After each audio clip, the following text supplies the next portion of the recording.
Welcome once again to the Schmidt Show here on News Radio 1029 KARN. I am your host, Brad Schmidt. Thanks for joining me this afternoon. 501-403-KARN is the phone number, 501-403-5276. If you'd like to be a part of the discussion this afternoon, weighing in on any of the things we're talking about today. Of course, a lot to talk about and a lot more than just the Trump trial.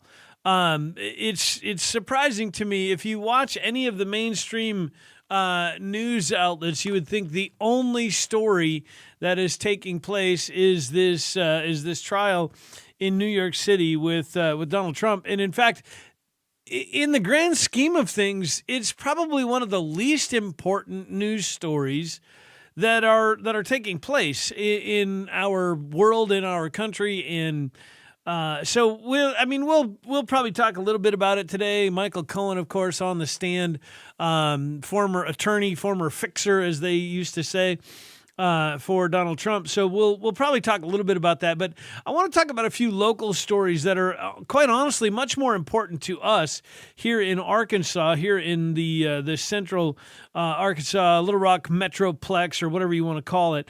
There's a story. So one of the ones that's been, kind of percolating over the weekend, former Arkansas gubernatorial candidate Chris Jones is suing an Arkansas state senator, Bart Hester, for a comment he made on Twitter. And I brought this up on Friday on the Free Speech Friday discussion, but I want to talk a little bit more about this because I find it somewhat odd that former candidate Chris Jones is suing over what someone said on Twitter. There's a few kind of angles to take on this. One is this is just a publicity stunt. He is trying to use it as a tool to raise funds for his political action committee, for his work. I have a feeling he's probably setting himself up for another run for governor in 2028, or potentially setting himself up for a run against Tom Cotton in the Senate, or something along those lines. I think he's got kind of wider ambitions there on the political scene. But the other thing that he's doing is he's funding a lot of local candidates in various races and in various ways around the state through his political action committee, or whatever I don't know. It's probably not like a real, like you would think of as your typical political action committee, like on a national scale, but he is doing some political activism, if you will. And so this is probably more than anything a stunt to bring a little bit of attention to that, or possibly use it as a fundraising tool or something like that. But then again, I should probably be careful because maybe Chris Jones will be suing me next for defamation.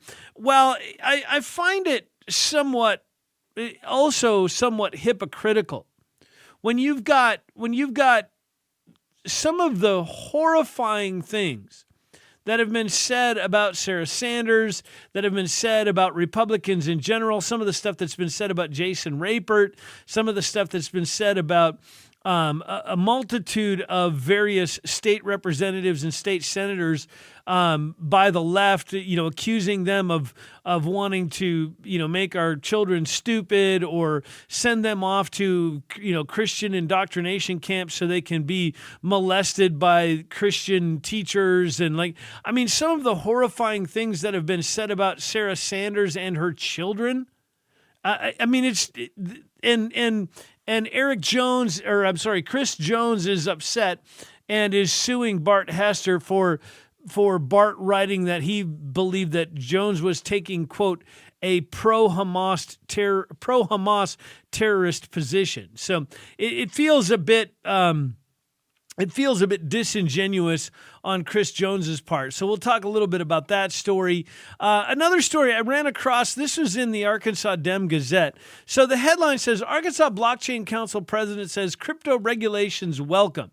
And so I start reading through the article, of course, and digging into it and see who's talking about what and what's going on where. And according to the article, It says Arkansas became the second strictest state in the country in regulating crypto mining after Governor Sarah Huckabee Sanders signed 2 pieces of legislation May 3rd, according to at least one state-based association that promotes the industry. Only New York's laws are stricter, said Ben Smith, the president of the Arkansas Blockchain Council. Now, it goes on to say, no industry operates with impunity, Smith said. Quote, we definitely welcome some kind of regulation if it at least means we don't get unjustly pushed out. This is one of the problems with all of these various industries and the working groups and the councils for this and the committees on that and on the list goes. It's shocking to me that the standard default position is that no industry is safe from tyranny. Essentially, that's what they're talking about. Essentially, that's what they're suggesting. Like, look, no industry operates with impunity. What that really means is no industry is safe from the tyrannical overreach of the government. And it's about time we start looking at this entire situation of government regulation instead of coming from it at the default position that we need to regulate. There's a new industry. Better figure out how to regulate it. Better figure out how to tax it. Better figure out how to make it harder for them to do business. Better make it harder for them to engage in free trade. So we got to regulate it. Why not the default position? Why shouldn't the default position simply be that we allow the markets to work? And I understand the need for regulation. I've talked about this before.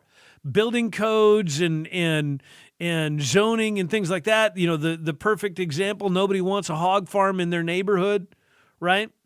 And the interesting thing about all of that, though, is that most of that can be handled at the hyper-local level. Most of that can be handled at the most local means possible, and that's what the default should be. If these crypto mining facilities start popping up in communities around the state and around the area or the region, it seems pretty simple to just allow local municipalities to create noise ordinances, to create whatever restrictions necessary to manage the problems within their own community. Instead of these blanket rules that clearly no one on these committees or councils or whatever they're using to create these regulations have any idea what they're talking about.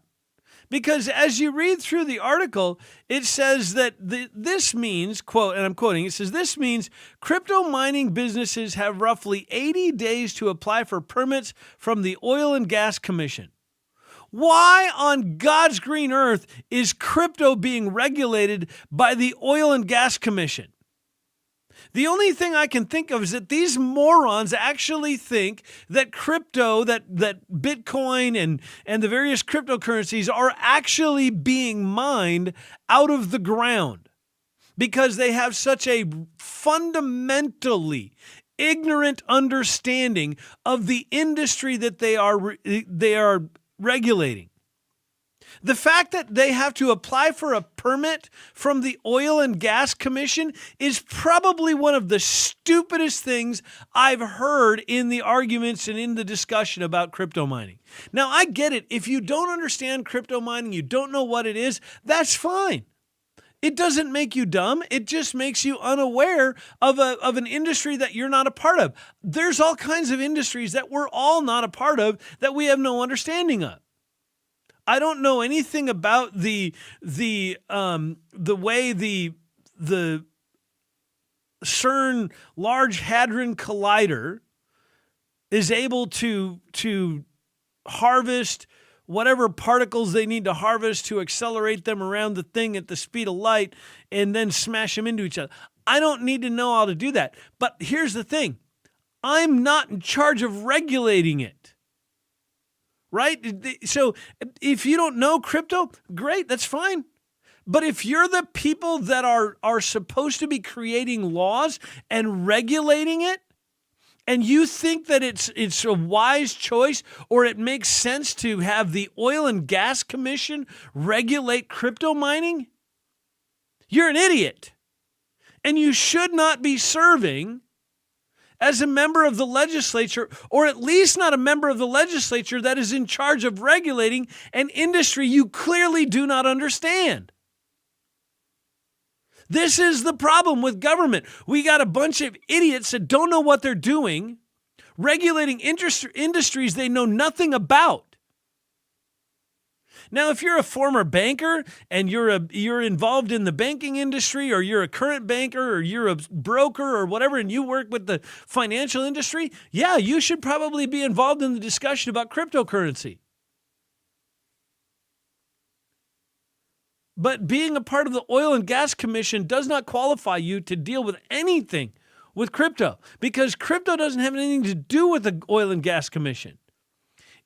Just because we call it mining doesn't mean we're actually digging holes in the ground or drilling wells. Good grief. I mean, I'm sure there are some very smart people in the legislature doing good work. But the fact that we've got the Oil and Gas Commission in charge of permits for crypto mining businesses proves that they do not understand an entire industry that they are regulating. And yet they are still convinced of their own authority and their own superiority that they're willing to write regulation anyway. It's shocking. I'm late. I got to run. We'll continue. There's more to get to.